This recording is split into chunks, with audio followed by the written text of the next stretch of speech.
Good afternoon. Welcome to another edition of Marijuana Channel 1. It is my pleasure to be here with Michael Zaytsev, who is an academic director at LIM College in New York City. Good afternoon, Michael. How are you today? I'm doing great. Thank you for having me. It's a pleasure to be here. Thank you for making time for us. So I'm super interested in the conversation today, which is, roughly business education for participants in the cannabis industry, I assume. First of all, let's kind of talk about you, Michael. You're East Coast based. Tell me how you got into the cannabis business and particularly how you got into the cannabis education field. Yeah, sure. So I like to joke that it was my destiny to get into cannabis education and cannabis advocacy. We were talking offline a moment ago about my family origin, and we actually immigrated to New York City from Ukraine back when it was the Soviet Union on 4/20 when I was a baby. So, I really believe it was part of my purpose to be involved in cannabis education and promoting cannabis freedom. But so that's 4/20. What year was that, Michael? That was in 91.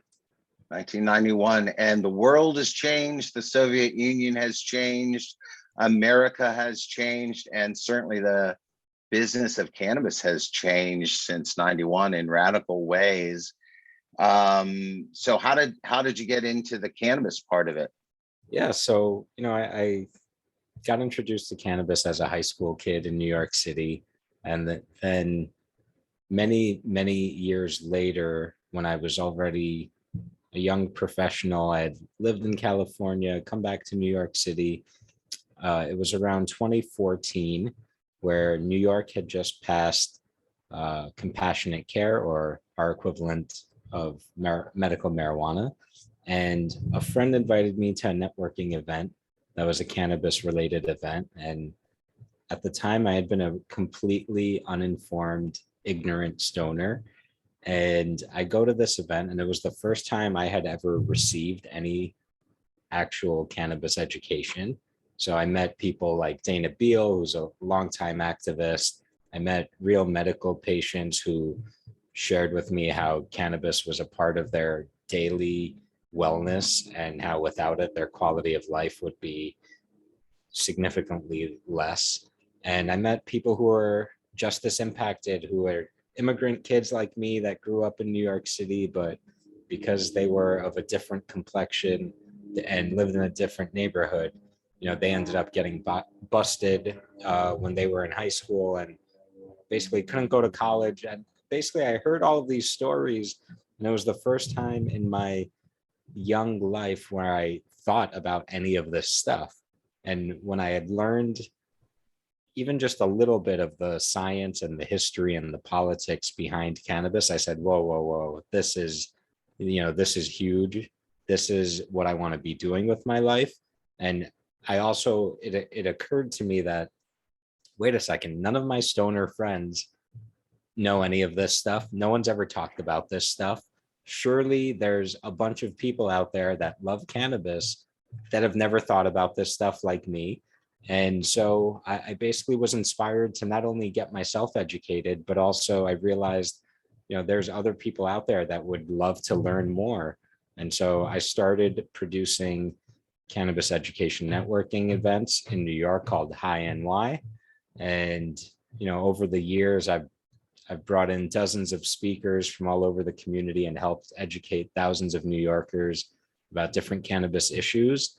And, that led me last year towards someone who had been attending my events for many years, ended up being part of the leadership at CUNY Medgar Evers College in Brooklyn, where they were launching a cannabis minor. And they invited me to teach the first class there. So I got into cannabis education in a more formal way last year through CUNY. And then earlier this year, I joined LIM College in Manhattan, where they're launching the first cannabis business degree programs in New York State, and really one of the first cannabis degree programs in the country. But our programs, we have an undergraduate and a graduate program that are really focused on the business of cannabis. So that's fascinating. Tell me about, because crafting, there's, as you suggested, there's been different facets of cannabis education over the years. Old guys like us, the first thing that we really focused on back in the 70s and 80s was the consumer rights, sort of the civil liberties issues around cannabis, and then the war on drugs and the disproportionate enforcement of those rules against persons of color and other minorities, political minorities. And then, we got into sort of the education of the plant itself, particularly growing of the plant, harvesting of the plant. And then as the legal cannabis came in, myself and the MJBA and many of our events have always been focused on sort of the business, the emerging business place of cannabis. And that entailed everything from getting compliant to understanding best practices around growing and producing and processing and packaging and retailing and the like. It's a complicated field in that every state has a different set of rules and regulations. So there is no real cannabis industry, at least not a homogenous one. And then secondarily, it's a really broad industry. So it's everything from retail to agriculture to labs and testing to packaging and marketing. And I could go on and on. So tell me, how are you crafting this, this courseware around the business of cannabis? Yeah, certainly. And first of all, I just want to say I agree with you. Everything that you just said is totally spot on. And it's one of the things I love most about cannabis is that it's so intersectional, it's so big, it's institutional, it's innovative, and it touches so many different aspects where, I personally had to learn, science and policy and all of these things that previously I really never had much of an interest in, but cannabis was my gateway into learning about all these things that I never would have imagined, because it is so vast and interconnected. But to answer your question, the way we're building the curriculums and the degree programs at LIM, it's really based on what the college has already done really well for decades in the business of fashion. That's been the traditional focus of the school. And the way that they've really prepared students for careers in the business of fashion is by bringing in faculty from industry and having classes be taught by actual professionals in the field, and by having a big emphasis on experiential education, internships, and career development. So all of our undergrads will do at least 3 internships by the time they graduate. So and so tell me the main disciplines. Is it around things that are analogous to the fashion business, like retailing and merchandising and brand building, things like that?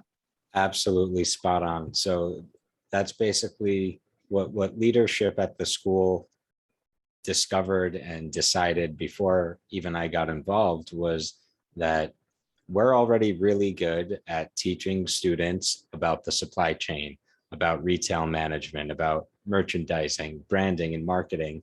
And all of those disciplines, those areas all apply to cannabis. And in fact, we've seen in the last few years, executives from the CPG world moving into cannabis, specifically because they had that expertise, right? And it was lacking in cannabis. So that was really how this whole thing got started. But I've been in the really fortunate and fun position where I've got to recruit some cannabis industry leaders to come develop and teach courses for us. And so again, we're taking that approach of let's find people who are in the industry to create and teach these classes. So who do you have teaching for you? Yeah, I could share a couple of names that I'm particularly excited about. We have Dashita Dawson teaching for us, who previously worked in the business of fashion. She was at Target and Victoria's Secret before getting into cannabis, where she's now, amongst other things, the regulator for the city of Portland. We have Jesse Horton, who's the co-founder of the Minority Cannabis Business Association and has a successful cultivation company and brand also in Oregon. We have, I always mess up his last name, so forgive me, David, if you're listening, David Palishchuk, who's the author of Branding Bud. David Palishchuk, yeah. Palishchuk. So he's been on our show. He's a friend of ours. Awesome. Yeah. So he's going to be teaching a cannabis marketing class for us. And we have, a couple other names that I'm not sure if I could share just yet, but, but high quality, high caliber, high profile people that are, in my judgment, undisputably leaders in our industry. So tell me about, these are accredited classes, and tell me how you differ from like an Oaksterdam or Clover University, Cloverleaf University. They're all green something or other. Right. From those, are you going to be issuing a degree? Is this an accredited degree? And then secondarily, how does what you're as a student going to earn through LIM, how does that map to the state licensing? Right. So, and I want to understand the internships as well, because New York, New Jersey, Connecticut, in your backyard, all have legal cannabis, all at different stages. Looks like New Jersey is actually starting to move again this afternoon. So, how does that work? So what kind of degree, what am I prepared to do after I get that degree? And then how does that work for internships and licensing? Yeah, so for the first question, the degrees are accredited. And so we have two programs. We have a bachelor's, which is a BBA, Bachelor's of Business Administration. And we have a master's and MPS, Master's of Professional Studies. The bachelor's is, what you would think of as a traditional undergraduate degree, 4-year. We have an on-campus option where you could come study in New York City, as well as an online hybrid option, whereas the master's program is a 1-year fully online program. And the difference between these degree programs and some of the other education options you mentioned is that these are degree programs that are accredited not just by the state, but also by the accreditation agencies that do all the higher ed degrees across the country. So this is, to my knowledge, the first cannabis degree in New York State, period. Right. And certainly one of the first in the country that is focused on the business of cannabis. And to answer the second part about what students could expect after graduation, I think in New York, New Jersey, Pennsylvania, Connecticut, if you look at all those states that as you mentioned, that are in different stages of getting adult use off the ground, I think that the projections I've seen are something in the ballpark of 100,000 new jobs coming to these states because of cannabis. And so our expectation is that our graduates will be really well positioned to be great candidates for those jobs, because there's even no matter, I can't imagine a world in which we have a bunch of other schools getting into cannabis education where you're going to have enough graduates coming out of school with credible cannabis education on their So resume. there's a huge demand, and there will be for the next decade or so. And you're one of the very few places that is generating a crop of well-rounded, degreed candidates. So that's exciting. Tell me about the internships. Are they with the big MSOs? Are these with mom and pops? Tell me about the internships that you're offering. Yeah, I'm glad you bring that up because we're actually having a lot of those conversations right now. And I love to joke that since we haven't launched the programs yet, we launch in the fall, in September of this year, that right now we have more internships available than we have students for those internships. And I've had, I've had probably a dozen conversations in the last month of people that have reached out to us wanting interns and asking us for cannabis candidates. Yeah. Because they're what I've heard from them is, yes, I have an intern from Colombia, but and they're interested in cannabis, but to have someone who's actually studying it and is that committed to it, we would choose that person over who we have. Then I heard a MSO that I spoke with, they said, hey, we need to hire 100 people. We need to hire 100 people this year. And I said, great, what are you looking for? And they said, we already have everything down on the cultivation side of things, but we're opening more stores. We're launching new brands. We're expanding our teams. We need people with business experience and business acumen that could manage those processes and that understand the nuances of cannabis. And so I think that there's still a gap as far as the workforce. It seems that there's the people that have business experience but don't have a bunch of cannabis knowledge, and then there's the people that have cannabis experience but don't have a lot of business knowledge. And it comes as no surprise that you really need both in this industry. That's right. So that's fantastic. What kind of students have you begun the recruiting process? What kind of interest are you getting, and who's the typical student for LIM cannabis course?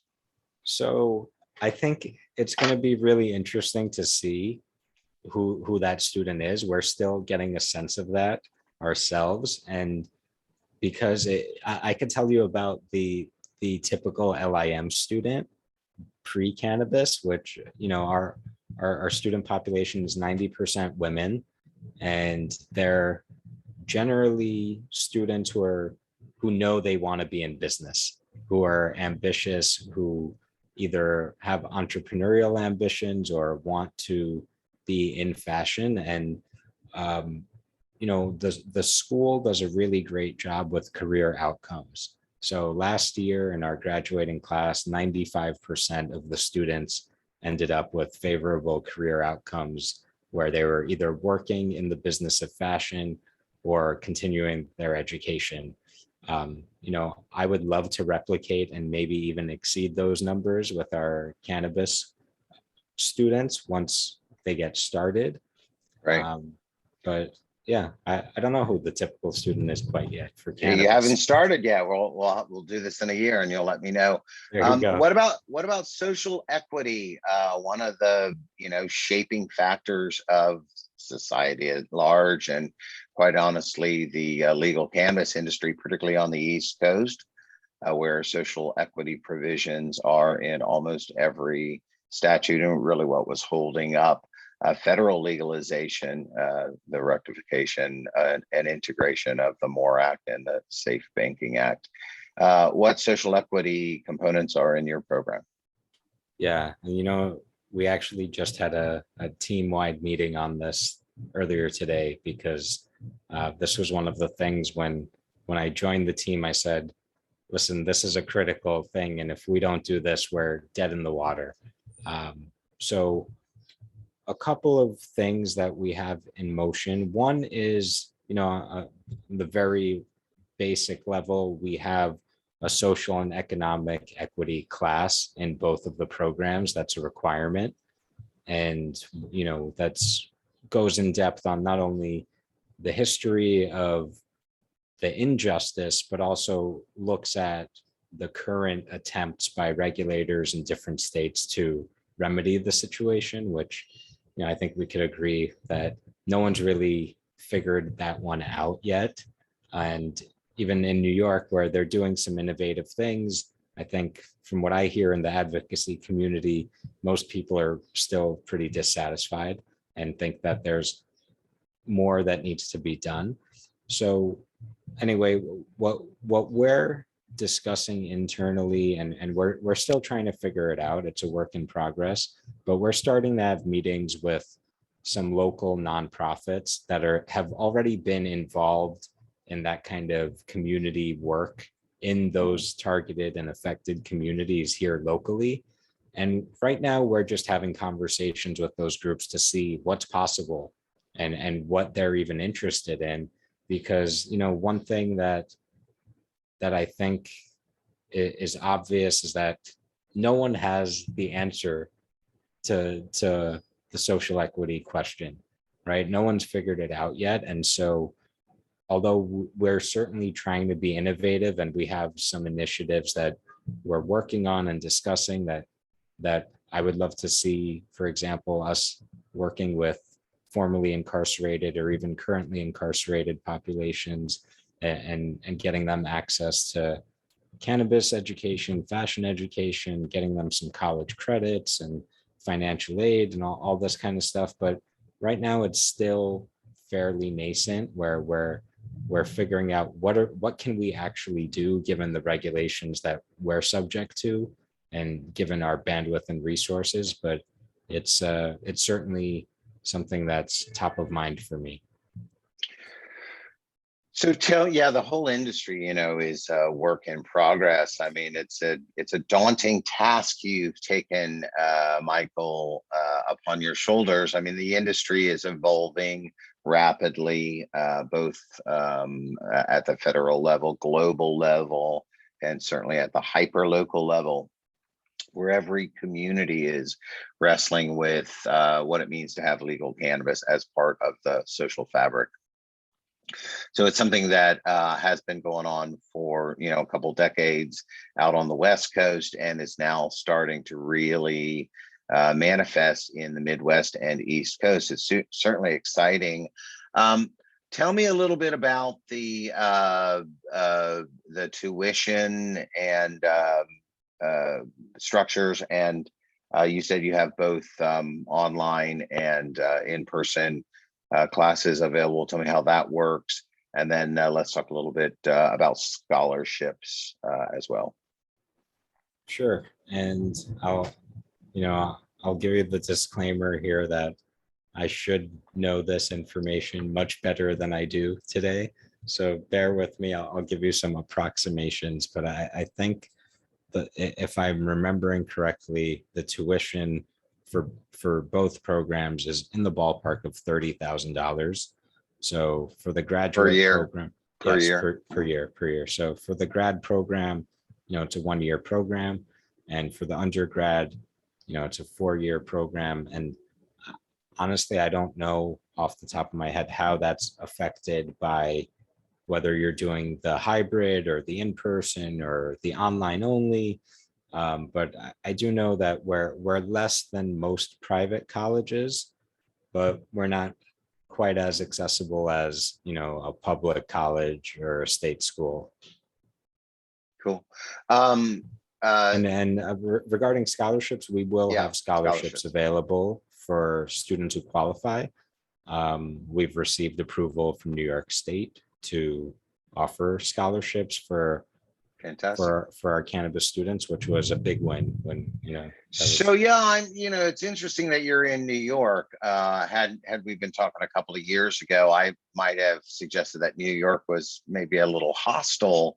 But these days, the momentum is not on how, are we going to have legal cannabis, but how is that going to be implemented? And it's both been in hiccups, slow walked, and in jerks moved forward. But you have champions like Senator Chuck Schumer, who's also leading the discourse nationally. Are you looking for support from the state of New York? Are you looking for political discussion to be part of your courseware as well? Yeah, it's a good question. I mean, we've had a couple of conversations with OCM and the Department of Labor, and really similar to the nonprofits that we're meeting with, where the conversation is usually like, hey, we're all doing this for the first time. How can we support you? What do you need? What's top of mind? What's a roadblock for you?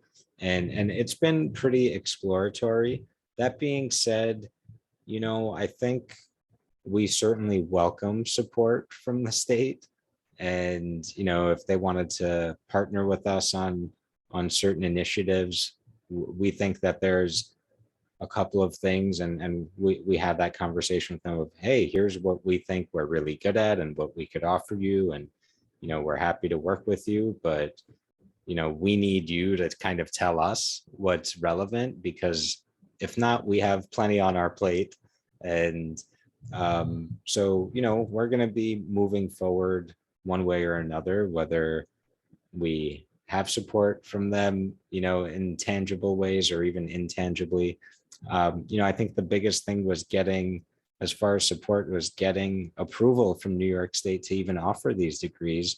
And then they, doubled down by approving our financial aid for it. And so I think that, to go beyond the state for a second, I've had some other colleges reach out to me and start asking questions about, hey, how are you doing this? Right. So I think I hope that this will be viewed by New York broader, by higher ed broader, by cannabis broader, as a step forward for the industry, where now this is something you can go get a degree in. And, I think it's a step towards normalization. Hashtag mainstreaming marijuana. I love it. All right, last word. Michael, take us home. Oh boy. Well, I have to shamelessly plug my book, which is the Cannabis Business Book. If you're interested in the industry and maybe not ready for a degree and want to just learn from the experience of others who have come before me that I've interviewed and gathered their insights, that's an easy way to dip your toe. But if you're serious and you're either transitioning in your career and want to get into the industry, I would highly encourage you to take a look at our graduate program. And if you're a high school kid or a college kid and you're interested in cannabis, I'll just say from my experience, I wish something would have existed like this when I was a college kid. I would have been the first kid in class every day. And, That's right. I think for someone who's had to go through an independent cannabis education, if you will, I think it's really remarkable that you can now go to school for this. Because, when I had to learn about this stuff, I had to do it all by myself and go, Me, absolutely. I'm homeschooled as well, so it's nice that we're getting an accredited degree. Michael Zaytsev, thank you very much. LIM College in New York City. Thank you for being part of Marijuana Channel 1. And let's touch bases in 6 months or a year after you've got the first crop harvested. I want to hear how this is going. Certainly a great story. Awesome. Thank you so much for having me, Dave. Thanks. Cheers. Bye.